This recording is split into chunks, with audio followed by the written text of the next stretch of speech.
കേരളത്തിൽ നമ്മൾ ചിന്തിക്കുമ്പോൾ കേരളത്തിലാണ് ഏറ്റവും കൂടുതൽ. ഇത് സ്വാതന്ത്ര്യ ദിനമല്ല, ആഗസ്റ്റ് 15 അല്ല, ഇത് ആപത്ത് 15 എന്ന് പരസ്യമായി പറഞ്ഞ പാർലമെന്ററിയന്മാരുണ്ട് കേരളത്തിൽ നിന്ന്. CPM-ന്റെ അന്നത്തെ CP, ഇപ്പോഴത്തെ CPM-ന്റെ പല നേതാക്കൾ.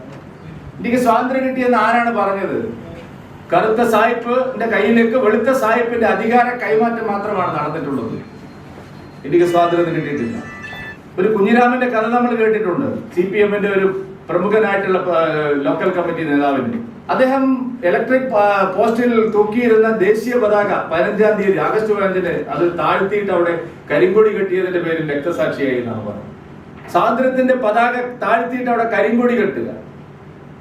പതിറ്റാണ്ടുകളോളം ആഗസ്റ്റ് 15 കരിദിനമായിരുന്നു കേരളം ഭരിച്ചുകൊണ്ടിരിക്കുന്ന, അല്ലെങ്കിൽ ആദ്യമായി ബാലറ്റിലൂടെ ഭരിച്ച ഒരു പാർട്ടി. കേരളത്തിൽ ചർച്ച ചെയ്യേണ്ട വിഷയമാണ്. കേരളത്തിലെ കുട്ടികൾക്ക് അത് അറിയുമെന്ന് എനിക്കറിയില്ല.